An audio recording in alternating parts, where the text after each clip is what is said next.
Oh, hello, I'm Burt Green, and this is the Burt Locker. Effectively, it's a mixed martial arts show. I talk about other sports as well. I mostly focus on mixed martial arts. It's just a fun, light podcast, just discussing what's going on in the world of the sports that I personally enjoy. We have a good laugh along the way. I always look at some, the memes that have been doing the rounds, because they're always fun. Who loves a good meme? I know I do. Anyway, this week's focusing mostly on the UFC 292, recapping that event, taking a look at what else has been in the news. Not a massive amount this week, if I'm totally honest. So let's get cracking.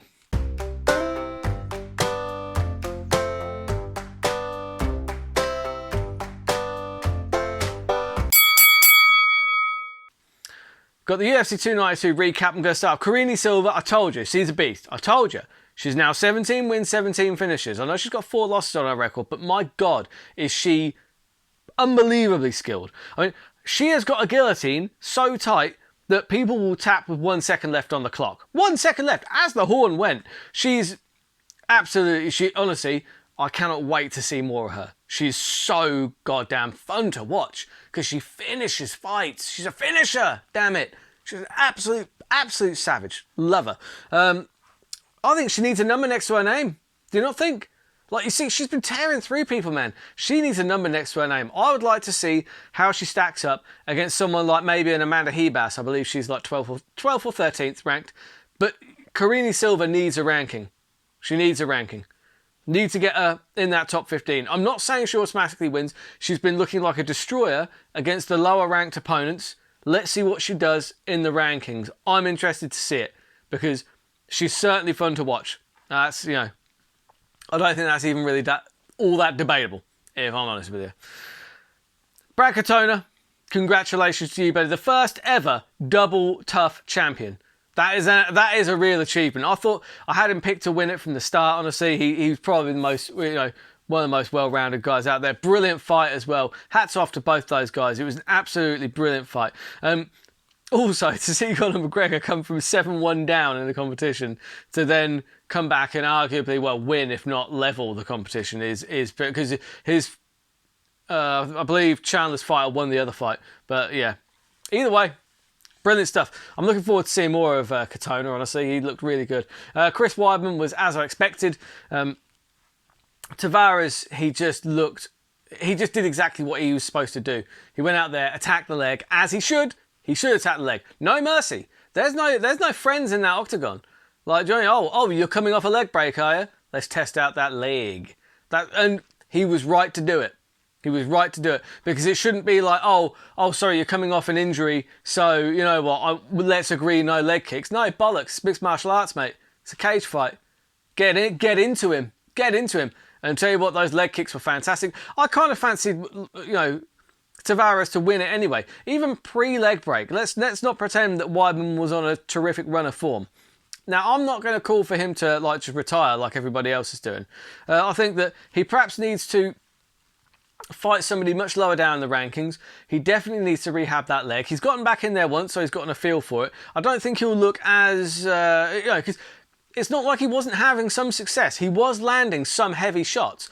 And if he had both of his legs underneath him, some of those shots may have landed. I don't think he should hang it up just yet. I would like to see him fight maybe on a main card somewhere. And if he loses that one, then maybe retire or even get the win and retire. But either way, I think he's got 1 or 2 left in him. I don't know if he's got a title run left in him. I'll be totally honest. Looking at the middleweight division, I don't necessarily see it on current form. And that's sad to say because look, I've got a lot of time for Chris Weidman. He'll always be remembered as the guy who dethroned one of the most dominant strikers in the history, dominant champions in the history of the mixed martial arts universe, which is obviously Anderson Silva. When he came out and knocked him out and then broke his leg, in the rematch, it just the run of form he went on to get to that fight as well. I believe he knocked out Lyoto Machida with an elbow. He was just such a savage at the time, and the sport has caught up to him a bit. He's not as young as he used to be. He's coming off a lot of injuries. I don't know if he's got a title run left in him, but I think he's got a couple of good matchups left in him. And then you've got Marlon Vera. He looked pretty good, to be fair. He still started very slow against Munoz. I think Vera, he has to improve that. That's something that I've noticed in all his fights. He starts so slow, and giving up the first round like that, it's never a brilliant strategy in my bit. But he then picked up and he looked really, really good against a very dangerous Pedro Munoz. So, yeah.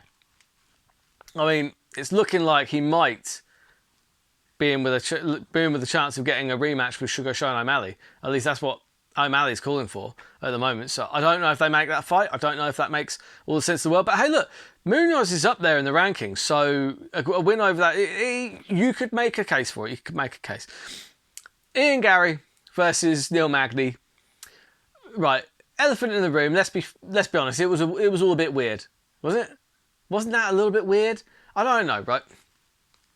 I thought it was a bit weird where Gary was doing this fake outrage thing, saying that he can't believe that Magny like abuses his kids. It's weird, very weird. Let's start with the fight first. Okay, so the fight, pretty one-sided as I thought it might be. I did think that Gary was probably going to match up pretty well with Neil Magny because they're both tall, long, but Gary's probably the slightly better striker, a bit more impact, a bit more power.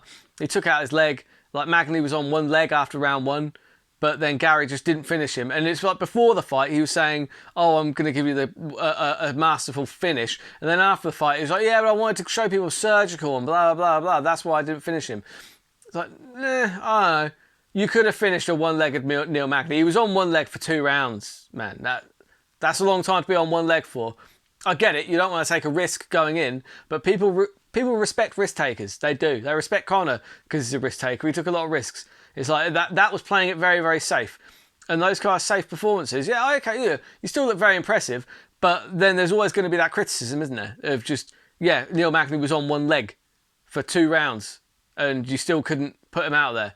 So, yeah, I feel like he could have. I feel like he should have put him out of there. I think that would have been, I think that a knockout would have been a much bigger statement than a 3-round decision, and I'm tired of pretending that it's not. Just saying. Like you can spin it however you want in the post-fight interview, saying, yeah, I want it to be surgical and technical and blah, blah, blah, blah, blah.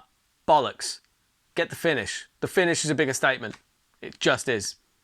And the after, like, it's just weird. He's in the press conference afterwards, he was saying to the press, like, how, oh yeah, I can't believe that you didn't pick up on that. You know, when as soon as he said it, I was like, oh my God. Oh. It's like, yeah, no, we all saw the video, Ian, like with your weird fake outrage.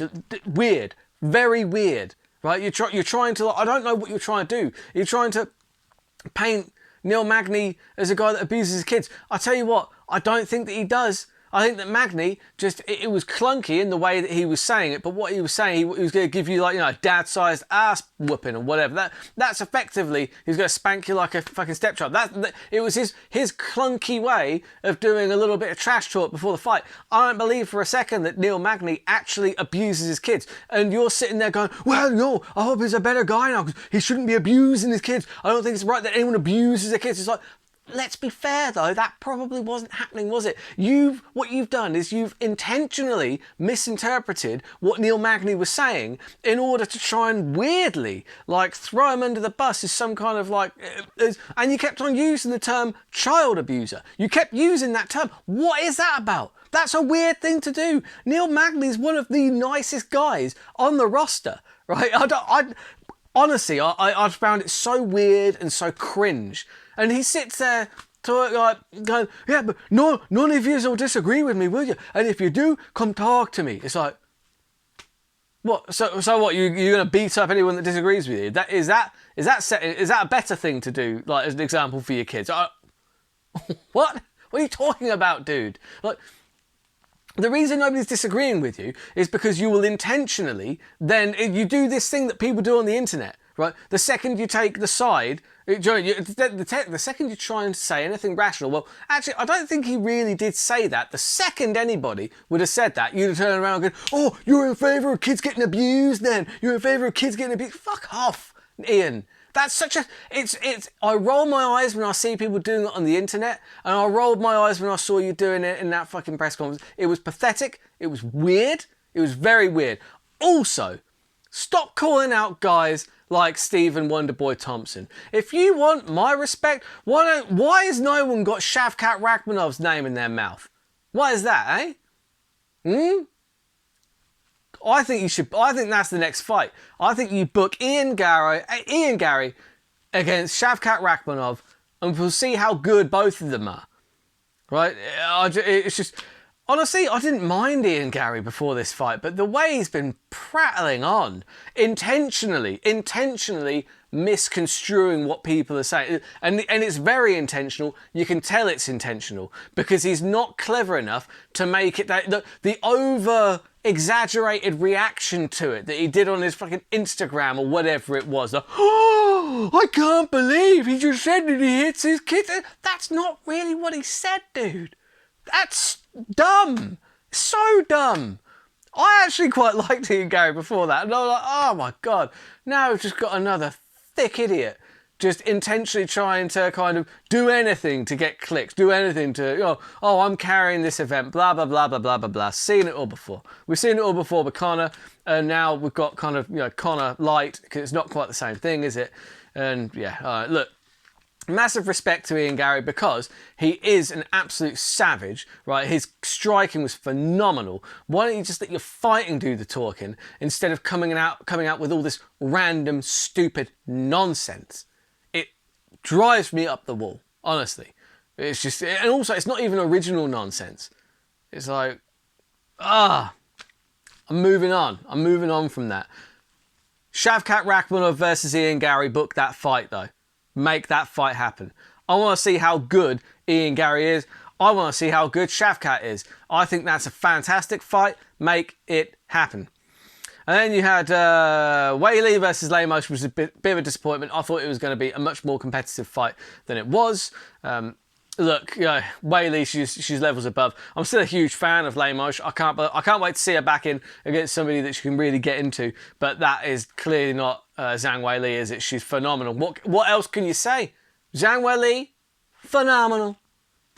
And then you have Sugar Sean O'Malley. What can you say? Look, I thought O'Malley might be in trouble in this one. I thought that the wrestling and the grappling was going to be too much for him. But actually, it was one thing that I did think was going to be a problem was the fact that O'Malley hits very well whilst moving backwards. That's exactly what happened. He unloaded that shot as he was moving backwards. Fantastic. What a shot. Not an early stoppage. If anything, the referee could have stopped that earlier, and it was brilliant. Now he's calling for Chito Vera. It's weird that he kept Dvalishvili's name out of his mouth, isn't it? That's a rough one. But either way, look, on a performance like that, O'Malley deserved the strap, and with a performance like that, you've got to know that he is capable of doing that to anyone.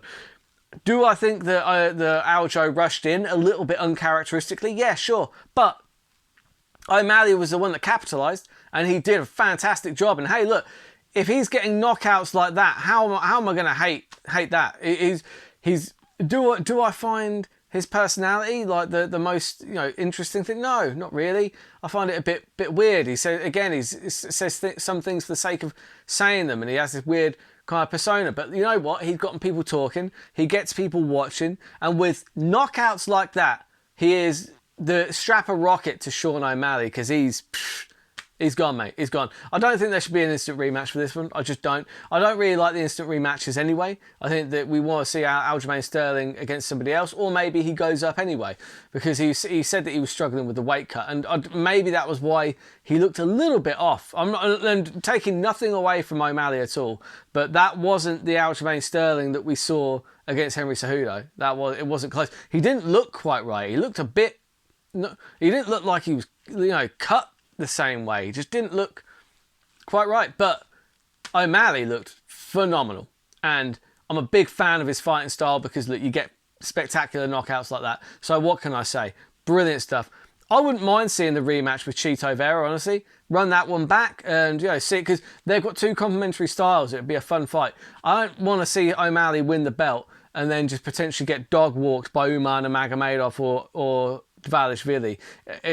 That's just not going to be a fun fight. A fun fight would be Chito Vera. So actually, I am kind of pulling for that one, and I think it was actually a very good call out. So yeah, all in all, brilliant performance, great call out. I'm a fan. What can I say? I wasn't as big a fan before this, but you know what? I can't not be a fan of knockouts like that. Brilliant. He was bouncing Aljo's head off the canvas like a basketball. It was great to watch. And look, I love Aljo. I think but as a spectacle, I love watching that. And Aljo will be back. Yeah, really good, really good. Overall, on my bets, I had a technical difficulties. I set it to upload and the video didn't upload. So apologies if you expected my terrible bets on Saturday. I did do them and I did set them, but they didn't upload.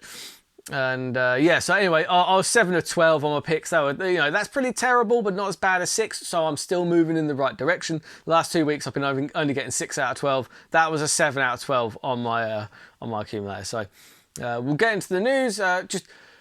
If you like this, just hit subscribe, hit the bell notification. It will tell you when I release all my other videos. The other content I do on this channel is I do some film and TV review stuff. That's it. I'm going to be doing more of that because I really enjoy it. I like talking about film and TV and stuff that interests me. Also, I do my fight previews, casuals guides.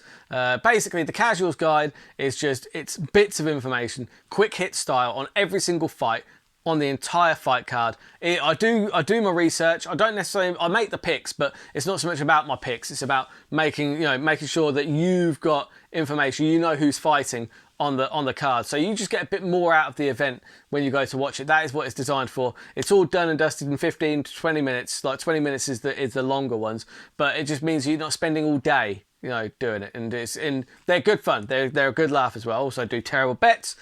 We have good fun on this channel, so just hit subscribe, basically. Anyway, the only thing that I really got in the news is that it looks like it's the Conor McGregor, Chandler things. Will they, won't they, will they, won't they? God damn, I'm kind of getting bored of it. It's just like Conor says that he's being kept from his livelihood. I'll feel this way for a few years now. It's like, shut, Conor. The only one that has been keeping you from your livelihood is you. And it sounds like, look, you've got more money than you know what to do with. Hopefully you're not burning through it that quickly. It looks like you've got some smart people around you that are managing your money because your money's just turning into more money. This is why I don't really think we'll see Conor fight again. Why does he need to fight? What else he got to prove? He was a double champ. He had a phenomenal career. What else does he need to do? There's nothing. There really isn't. Right? What does a fight with Chandler do for his legacy? Nothing. What does a loss do? I mean, it doesn't really damage him that much either, because everyone's past wins and losses with Conor at this point. It doesn't matter if he wins or loses. Even if he lost his fight against Chandler, he could still get another fight, another 4 fights, because he will move the needle. He'll sell the pay-per-views. But a win over Chandler, what does that do for him? Do they put him straight into a title shot? Probably not. I don't know. They might, because it's Conor. But either way, I don't know. If he really wants to fight, he needs to get off the sauce and he needs to get into training and submit a goddamn sample to USADA. It's that simple, isn't it? Come on. Come on now. I don't think coming back makes any sense for me. I don't think we'll see him again. Not in the octagon. I just don't see it. I think it's a shame because I enjoy the spectacle of a Conor McGregor fight experience, but I'm skeptical at this point, to say the least. Now we'll move on to Troll of the Week, and I've only got one this week, but it is very, very funny because obviously, as we know, Aljamain Sterling, he won his fight. He won the title off of a DQ because Peter Yan kneed him in the head. This is what we're hoping for. The illegal knee from Sugar Sean O'Malley. Someone's literally superimposed O'Malley's knee onto his fist so that it looks like he's kneeing Aljo in the head. I don't know why. I laughed out loud far too much when I actually first saw this. It's just the silliness. We like the silliness here. It's very silly. But yeah, it's good fun. Anyways, obviously coming up this week, we've got UFC Singapore. That's going to be Max Holloway against Jung Sung, the Korean zombie. Anyway, I'll be doing my casuals guide later on in the week. Hopefully the terrible bets will upload this time. That would be really nice. And until next time, keep those odds long and those bets terrible.